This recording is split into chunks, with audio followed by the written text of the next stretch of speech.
I've been budgeting and saving for many years. With that comes picking up on tips and tricks and learning what strategies work and don't work. I'm a firm believer in the notion of one savings account per goal.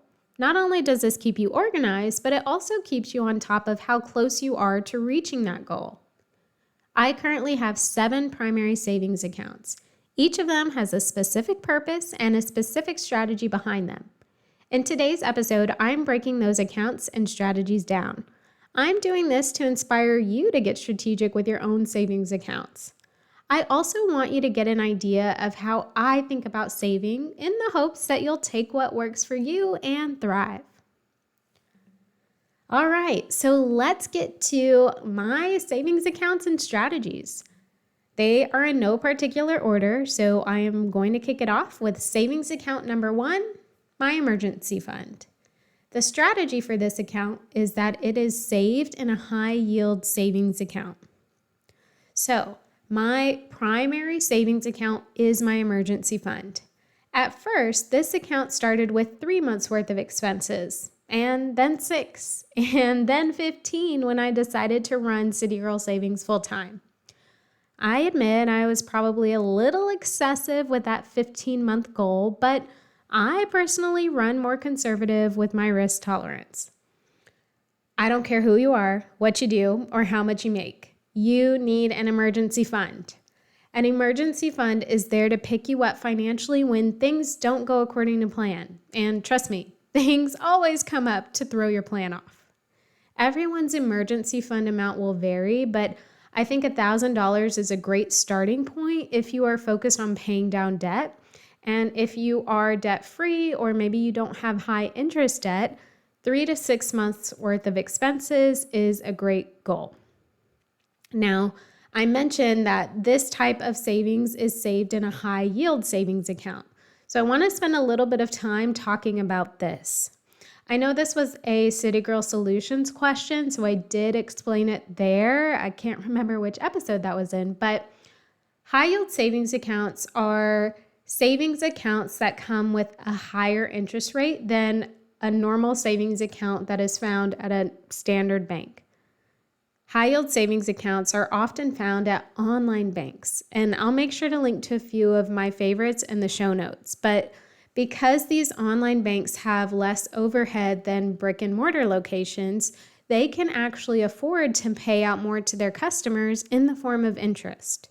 At the time of me recording this episode, my high yield savings account is currently yielding a 3.75% interest rate.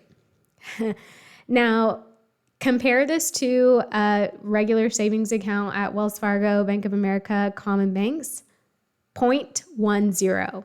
So 3.75 or 0.10. No brainer, right? So it's best to have your emergency fund in this type of account for a few reasons. And this is why I have my emergency fund in this type of account. First, emergencies don't really happen all the time. Sure, they can happen at any time, but they usually aren't back to back. So that means that your money that is saved for emergencies is literally just sitting there until you need it. If it's just sitting there, you may as well earn as much interest as possible, and you can only do that through high yield savings accounts. Now, you may be thinking, well, why not just invest the money, right? If it's just sitting there, why shouldn't I invest it and really get the most return? Because if you actually had an instant emergency, you would have to liquidate all of your investments and potentially liquidate at a loss. That is not very smart. At least with a high yield savings account, if you need the money, it's there, but while it's sitting there, it's earning as much interest as it possibly can. Now, another reason why I like keeping my emergency fund a high yield savings account and why I recommend clients do this is because the money is not as easily accessible as it is sitting in an account that's linked to your checking. So be honest with me. How many times have you transferred money between your checking and savings just because they're linked? Just because it takes a few seconds on the app? At least with the high yield savings account, you need to think about how badly you actually need the money. because you've got to initiate a transfer. And that transfer is not instant. Usually takes a couple days. So having your savings in a high yield savings account is a great way to avoid touching your savings. My second savings account I want to spend time on is my business emergency fund. And the strategy for this account is it's also saved in a high yield savings account. So just like I have an emergency fund for my personal life, I have an emergency fund for my business. Emergencies happen in our personal lives all the time. You probably guessed it, but emergencies happen in businesses as well. Now, I could always leverage the cash that is, sitting in my business's operating account, but I would rather be prepared and have something saved just in case. I haven't really had to use my business emergency fund for any true emergencies, thankfully, knock on wood, but for the same reasons I keep my personal emergency fund in a high yield savings account, I keep my business emergency fund in a high yield savings account as well, just with an online bank who has high yield savings accounts dedicated to businesses. I earn the most interest and I don't have a clear line of sight into the money. I know where it is, so when I need it, I know how to get it. But if I don't need it, it is earning as much as possible in interest. If you have a business account, I strongly suggest you have a business emergency fund. You don't have to save in a high yield savings account for your business emergency fund, but why not get the most bang for your buck? The next savings account I have is a savings dedicated to travel. And the strategy for this savings is it's in a savings account that is attached to my checking. So it is a savings account with my primary bank. So I have this savings account specifically for travel. I save for travel on a consistent basis, whether I have a trip planned or not. If you've been listening to this podcast for a while, if you've been in the City Girl Savings community a while, you know that traveling is very important to me. So I make sure to save for it regularly. Also, make sure you check out episode 30, Vacation Planning on a Budget, for my strategies for saving for a vacation. I'll link to that episode in the show notes. But because traveling is important to me, it's important that I save for it. If I ever want to book a spontaneous trip, saving for travel regularly allows me to do so and not feel the negative impacts with my budget. Now, you may be wondering why I keep my savings account attached to my checking. So, why are you not using a high yield savings account? I do this primarily because I don't have more than a few $1,000s in there at any given time. I travel quite a bit. So to me, the interest I'd earn, it really isn't life-changing. Plus, I sometimes randomly transfer amounts in there into that savings account, just depending on the status of my checking account. So with a high yield savings account, if you are initiating a transfer from checking to that account, it can take a few days. I like instantly moving money out of my checking into my travel savings and seeing that it was transferred instantly. Also, if I ever needed to book something right away or on short notice, I don't have to wait for the funds to hit my checking account. I can just do a quick transfer and book away. Now, I'm at a place where I don't have credit card debt, so I actually use credit cards with travel rewards, but I instantly pay those cards off when I use them. Now, let me add that keeping this savings linked to my checking works because I know how to control my spending, okay? So transferring money from savings to checking is not an issue for me. But if I didn't know how to control my spending, it would be very easy for me to pull the money that I've saved for travel and spend it on other things. So just some food for thought. If you are constantly tempted to transfer from savings to your checking, make sure your savings is not easily accessible. The next savings account I want to cover is a savings for annual expenses. And this is also in a savings account that is attached to my checking. So the next type of savings account I have is an account for my annual expenses. This could also be considered a sinking fund. I take the total cost of all of my annual expenses and divide the number by 12 because there are 12 months in a year. So I take that number, which is my monthly cost for these annual expenses, and I factor that number into my budget. Every month, I make a transfer of that amount to my savings for annual expenses. This helps me avoid being caught off guard by annual expenses, and it also makes saving for those expenses much easier because I don't need as much when I break it down monthly. My annual expenses actually happen multiple times throughout the year, so having the funds in an account that's easily accessed is beneficial for me. Now, this is actually a strategy I help my coaching clients with as well, if their budget allows. So let's say you have car insurance that costs you $600 every 6 months. $600 is a pretty hefty amount to have to shell out when the bill comes due. But if you are saving $100 every month for 6 months, you have that $600 free and clear. So if you are in a position where you have some extra income to save for your annual expenses on a monthly basis, I highly recommend it. It will make your life so much easier. And I mentioned that this type of savings for me is in an account that's linked to my checking. I, again, don't keep huge amounts of money in this account, so the interest that I'd earn is not game-changing. I would prefer the convenience of having the savings instantly move to my checking if I needed it.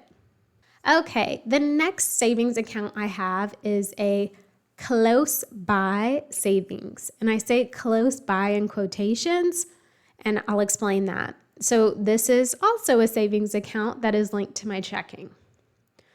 So I have mentioned close by savings before, and I have actually received a lot of questions about this. But basically, my close by savings is a mini emergency fund that is directly linked to my checking account.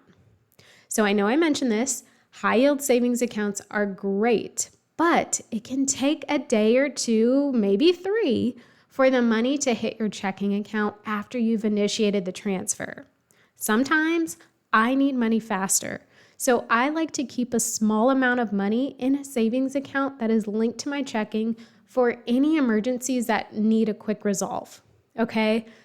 And again, because I am no longer an overspender, I can keep these accounts linked to my checking and not touch them. I also want to share that having a close by savings account is really not necessary. As long as you have an emergency fund, I think you're good to go. But again, I have a particular lifestyle that sometimes I need money instantly. I need cash quickly. So it just makes more sense for me to have this mini emergency fund linked to my checking in case I ever need to have money or cash quickly. Now, each of the savings accounts that I mentioned that are linked to my checking have a very specific purpose. I do not touch the money in these accounts unless I need the money for their specific purpose. So I know I'm stressing this quite a bit, but if you are tempted to transfer money out of savings, do not have your savings account linked to your checking account. It's too dangerous. But eventually, over time, you can get to a place where you can have money close by and not be tempted to spend it. Okay, the final 2 types of savings accounts I have are actually both investment accounts. So both of the strategies behind these next 2 accounts are investment strategies. The first one is an investment savings account for my Palm Springs home. When I first started saving for this goal, and if you know me, you know I've been saving for this for a while, I did not have plans to purchase the Palm Springs home for 5 or more years. Because of this, I figured the best returns would come from investing. At one point, my rate of return was over 10%. Obviously, the market has taken a turn since then, but I still plan on riding it out.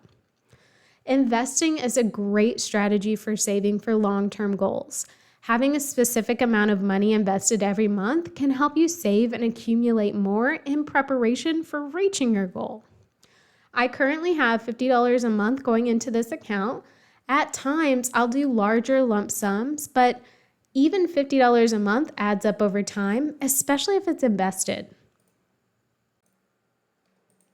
Now, my hope is to purchase this Palm Springs home in the next year or two. Fingers crossed, everything works out. But one thing that I have to keep in mind, and you as well, if you are saving in an investment account, is this.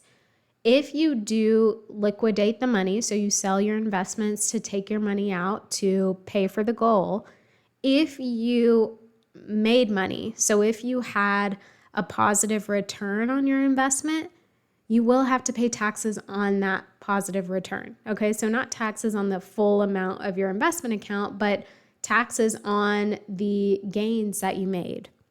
Now, on the flip side, if you had a loss, so if over time after you pulled the money out, you actually lost money, because that is a very real scenario in the stock market, that actually helps reduce your taxable income. So that would make a difference. But ideally, if you are investing for the long term, historically, you are going to see profits. So just be mindful that you must pay taxes on those profits. Okay, so the next investment savings account I have is a Build Wealth account. I personally do not see myself accessing these funds until I am much older in life. I started this type of account years ago, before my Palm Springs account, as a way to invest a small amount of money every month over time. So again, investing is the best way to build true long-term wealth. So for me, it made sense to get these investments going as early as I possibly could. Just like my Palm Springs account, I have $50 a month going into this investment account to help me build wealth. Nothing game-changing, right? $50 a month really doesn't seem like much, and thankfully it doesn't have a huge impact to my budget, but because I've been doing this for years and years, my account is in the thousands, well past $5,000. So, and I think I may have taken money out of it a couple years ago. I can't remember, but something's telling me I did. Yes, I paid taxes on it too. But my point is, you don't have to save or invest large amounts of money every month to see a return. Like, time is going to keep going. So anyways, I don't plan on touching this money until I'm much older. Both of these accounts, so the Palm Springs account and the Build Wealth account, are with Betterment.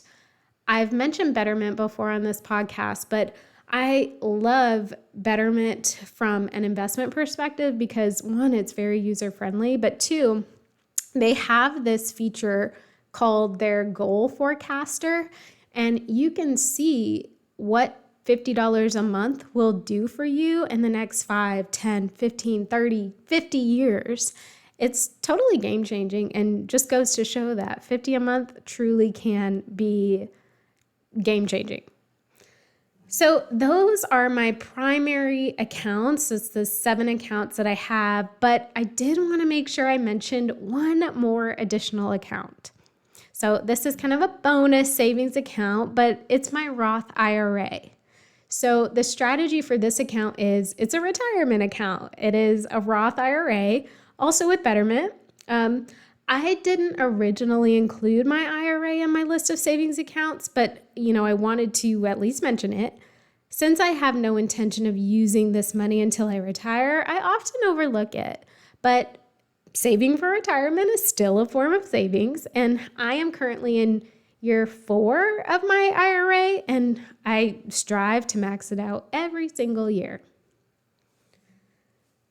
So, like I mentioned, I have been saving for quite some time. Please do not feel like you need to be where I am. You do not. You just need to find a saving strategy that works for you and leverage it to reach your goals. Make sure you're not saving too much money though. What's the point of all the hard work if you don't get to enjoy your life just a little bit in between?